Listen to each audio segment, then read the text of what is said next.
So, how are you keeping up with everything at the moment? Obviously, the new album just came out this Friday. Well, I guess is it still Friday where you are? Or are you in Saturday mode at the moment? Saturday morning. Okay, so the album's already out now, so must be exciting times. Yeah, it's exciting to see what people think. I mean, for us, it's been finished for quite some time. We've been listening to it for a year. Yeah. Since but for the rest of the world, it's new. And it's just interesting to see how people what people like and don't like, of course. Yeah, so I mean, obviously, you were working on this album through the whole pandemic and all that. And it's a question that kind of pumps up a lot, with people that I've interviewed the last couple of years. Was that a difficult process working around a lot of restrictions, or was it sort of easy to get around it quite easily? Or Well, since we are four guys and or five with the producer, it hasn't been that hard to get it to work. Of course, we kept ourselves to ourselves and didn't see a lot of people just because we didn't want to get sick and all that. It was very uncertain time, but it wasn't that difficult for us to collaborate. No. So when did you actually start working on the album? Was it 2020 or? You mean recording or writing? Well, yeah, I guess writing. Like, when did you start coming up with ideas? Because obviously the last album before that was only in 2018, so not a lot of time between the two records. I think it started like the day the last record got released. Okay, all right. Like yesterday, when the album got released, we started talking about what are we gonna do on the next album. Yeah. Okay, and somebody said we gotta do this, we gotta try this, we gotta try this. So the creative process starts as soon as the album gets released for the next record. Has that always been the way with the band for each album? Yeah. I think this is the big strength in the band, that this childish way of looking at things. It's, what are we gonna do on the next album to kind of make it even better, or which way are we gonna go? What do we, where's the focus gonna be at? Yeah. And what were some of the inspirations and motives? What did you actually want to achieve with this particular album this time around? Well, I guess it's, as people say, reviews and all that, it's a lot of looking back to the self-titled album that got released way back, like different centuries. It was a long time, but I guess it's got that vibe that the self-titled album has. I guess somehow we kind of wanted to go back to that album or that era. Yeah, it's funny you mentioned that, because when I was listening to it yesterday, I kind of got that feeling that you were kind of going back to some of the sort of early elements of the band. Was there any particular reason why you wanted to go back? Did you sort of miss some of those things that you weren't maybe doing on some of the recent albums, or? Yeah. Well, if you listen to the album, the You Can't Kill My Rock and Roll, it sounds completely different than this one. Yeah, it's definitely. Totally different. It's a lot more modern, a lot more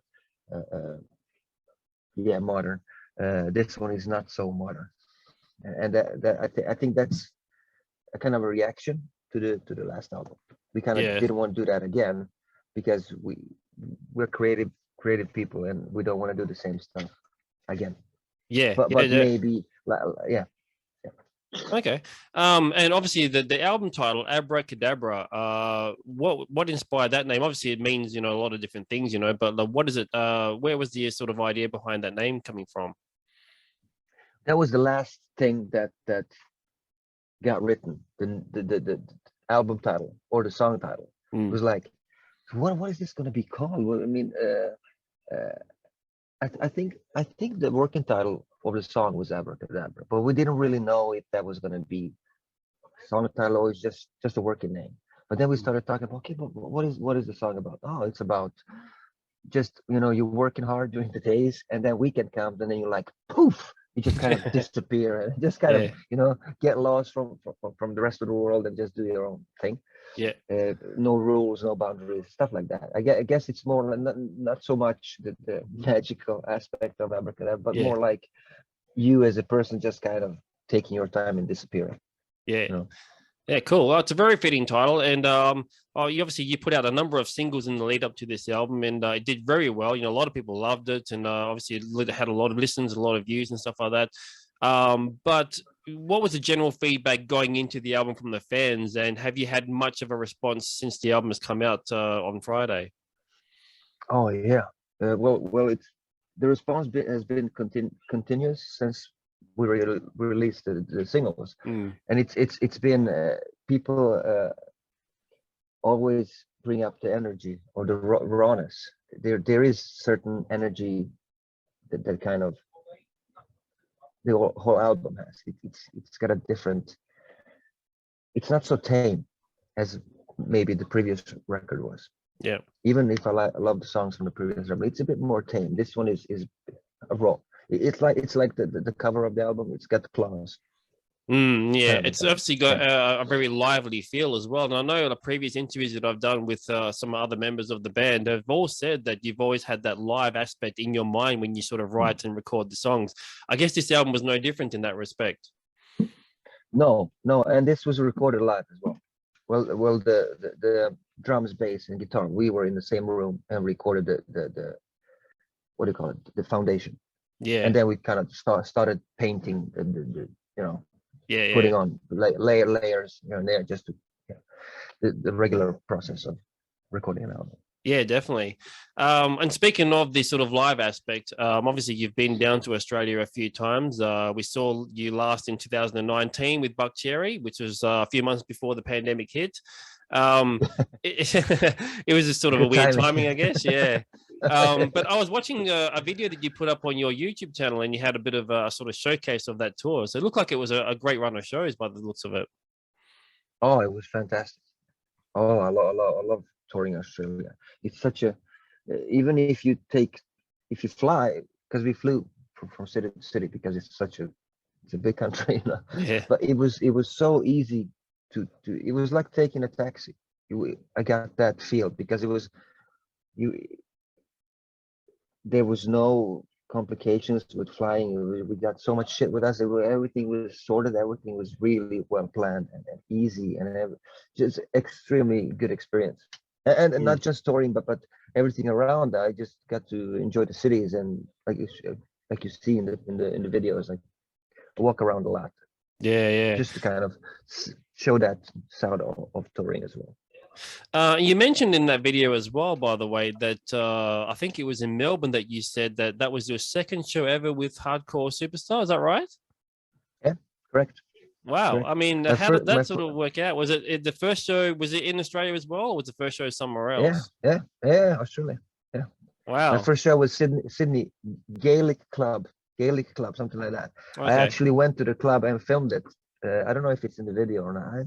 I don't know, but that was the first show with the band. Sydney and then Melbourne. Watts, right? Watts Club. Oh, the Max Yeah. Watts. Yeah, yeah, yeah, Max Watts. Yeah, yeah, yeah. down in the basement. Yeah, That's right. that Yeah, that yeah. that that. And if you search on YouTube, there is actually footage from my first show with Hardcore ever. I'll have to look that up. Yeah, yeah, so it's that so it's that really means interesting. that means that Australia must have a special place in your heart then, as far as your history Yeah, with the band. Then. definitely.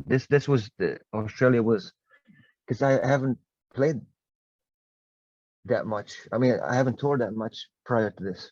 Mm. I really with my former band, Crazy Leaks, we did a tour with Hardcore 7 days, and then on the seventh day, Thomas, the old guitar player, quit, Yeah. and then they asked me if I want to join and just finish off the tour. So we got 2 days to practice, and then we flew to Australia. So Wow. it's got a bit yeah That interesting must have been a stuff. crazy time, just fly over and do your first show in another country altogether Yeah. like that. Yeah, So and people waiting at the airport to get stuff signed. That was such a weird thing because I haven't experienced that before. It was uh, really cool. Yeah, um I want to get into sort of the history of how you started playing guitar and stuff because one of the videos that you also put up on your YouTube channel is you did a couple of solos. I guess it was your tribute to some of the solos that you love. A Skid Row one. You did one for Pantera, Flood, which is one of my all-time favorite solos as well. Well, you must have been yeah. a Pantera fan growing up then, or Oh yeah, definitely. That was my introduction to heavier music. I Yeah. mean, of course, I started off with Metallica and all that stuff, but Pantera was something that I really got into, and I got to get a chance to see them live back in 2000, and meet Dimebag and Rex and Vinny. Not Phil so much because he was in a Different state. Yeah. different state. Yeah. I Yeah, know what you mean. yeah, yeah, yeah. So Um, that was an experience. yeah, definitely. So in that being said, then, so who are some of your favorite guitar players? Like, who did you sort of look up to when you were growing up, and actually, what made you get into guitar playing in the first place? Mhm. Well, I've never tried to copy guitar players because I can't, and I guess I don't want to. But Ingve slash Randy Rhoads, Mm, uh, uh, Dimebag, those guys, Paul Gilbert, um, those guys, I've listened to them a lot.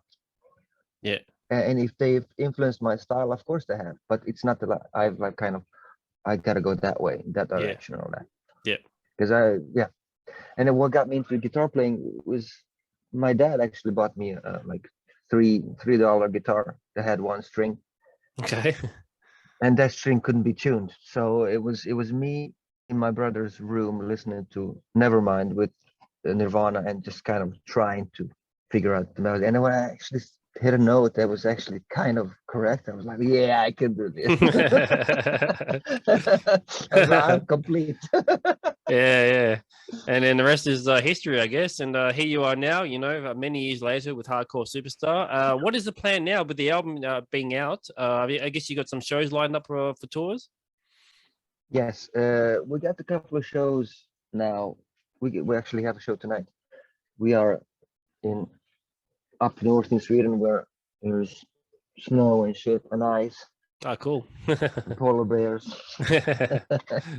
uh, but yeah, we got a couple of shows before summer, and then summer kicks off with tons of really cool festivals. Yeah. So that's gonna be the big focus. Cool. And obviously be playing quite a few songs off the new album as well. Oh, we do 5 now, so I guess it's just gonna be even more later before the summer. So There you go. Well, look, it's been a great to chat to you, and look, congratulations on the new album, and we really look forward to hopefully seeing you back down in Australia again as well in the future. I really hope so, and we will come back, of course. Definitely, There's man. no doubt about that. Awesome, man. Well, All good right, luck on man. the show tonight. I hopefully it goes well, and we'll see you around, I guess. Thank you very much. Appreciate Cool, it. man. No worries, man.